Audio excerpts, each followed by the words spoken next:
J-6 donc pour ce scrutin. À partir de ce soir, la première donne la parole aux 3 candidats prétendant au titre de maire. Parmi eux, Teoura Iriti, déchue de son mandat par la justice en novembre dernier. Après avoir longtemps exercé dans le social et l'artisanat, elle se lance dans la politique. Voici son portrait dressé par Ignacio Raveino et Jacques Damour. C'est après un parcours atypique que Teoura Iriti se retrouve en politique.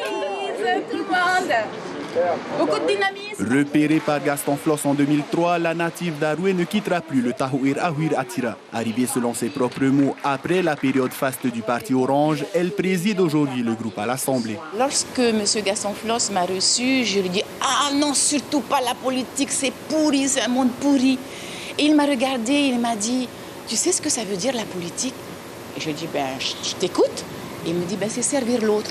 Mais c'est vrai que l'homme, le politique, a un peu déformé, une autre vision des choses. Mais si tu es prêt, si tu aimes ta population, si tu aimes les gens, la politique, c'est fait pour toi. Candidate tête de liste de son parti au sénatorial de septembre 2014, elle est élue sénatrice au premier tour, une élection invalidée 4 mois plus tard par le Conseil constitutionnel. Marie Iriti Teoura, élue pour le deuxième tour. Là aussi, la joie sera de courte durée. Le Conseil d'État annule définitivement les élections municipales de juin 2020. Une décision motivée par l'existence de 115 procurations irrégulières déposées par l'équipe battant pavillon orange au regard d'une différence de 79 voix entre les 2 candidats en tête au second tour, Teoura Iriti et Philippe Schill. 2 de ces colistières sont désormais inéligibles. Aujourd'hui, en tout cas, depuis que je suis arrivée à la mairie, j'ai fait ce que je pensais devoir faire. Ces affaires sont entre les mains de la justice. Ne soyons pas à la place des juges. Donc nous les laissons faire leur enquête. Mais ce qui est sûr, et là je peux vous le dire encore, toutes les procurations qui ont été faites, il n'y a pas eu de falsification de signature. Ils ont tous signé de leur main. Pour ces élections, elle part avec une liste d'alliances avec le Tabini Huiratira et surtout Heyoura Les Verts en incluant Jackie Briand à son équipe. Pour rappel, les résultats du second tour des dernières élections municipales à Aroué avaient placé en tête la liste de Teoura Iriti avec un peu plus de 47% des suffrages exprimés. À présent, tirage au sort. Nous recevons donc ce soir Teoura Iriti. Yorana, merci pour cette invitation à ce journal. Merci d'être sur la première ce soir. Alors, on l'a vu dans le reportage, vous étiez aux côtés de Gaston Floss. Vous avez démarré dans la politique aux côtés de Gaston Floss, mais aujourd'hui, elle est bien loin, l'époque où vous le secondiez. Quelle est votre position, même si vous dites que votre liste est apolitique? Est-ce que vous êtes toujours au Tahouira? Alors d'abord, nous parlons d'une élection communale. Une élection communale, c'est enfants de Aroué, de tous bords confondus. Au niveau donc, de l'Assemblée territoriale, effectivement, je suis présidente du groupe Tahouir Attira à l'Assemblée. Et de votre liste, maintenant, nous allons parler.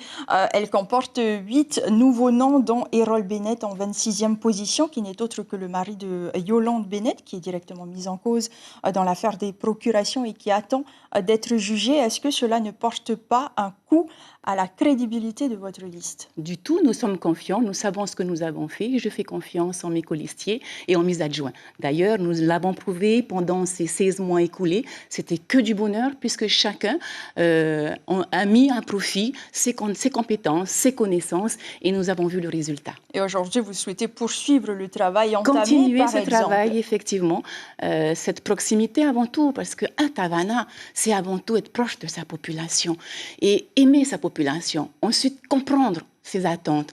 Bien sûr, il y a de grands projets, il y a aussi les obligations demandées par la CGCT, mais cette préoccupation quotidienne auprès de l'administré, je pense qu'ils ont des préoccupations pour payer leurs factures de fin du mois, pour payer à manger pour les enfants. Pour beaucoup d'eux, ils viennent me rencontrer. Donc là aussi, on doit les accompagner au mieux et les ouvrir aussi donc, une porte. Il y a d'autres solutions en attendant d'avoir un travail à plein temps, à savoir peut-être dans la couture, dans l'artisanat, dans l'agriculture, voilà, des petits projets, on pourrait les accompagner pour qu'il y ait un plus au sein de la famille.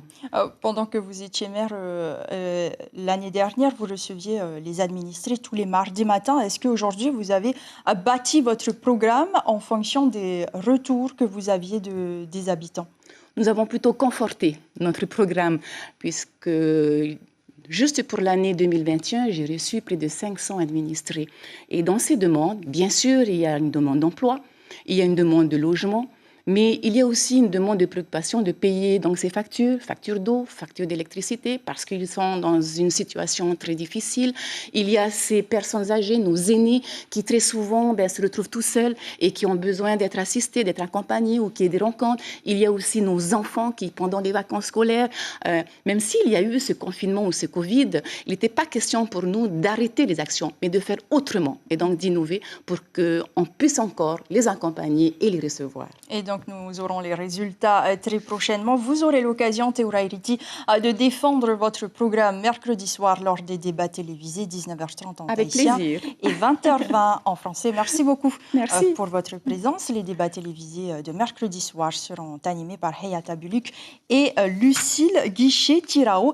Des débats qui se tiendront à 4 jours du premier tour. Les bureaux de vote seront accessibles à partir de 8h. La première se mobilisera aussi dimanche 30 janvier en vous proposant une édition spéciale pour vous transmettre les résultats en direct. Ce sera à partir de 19h45. On reste...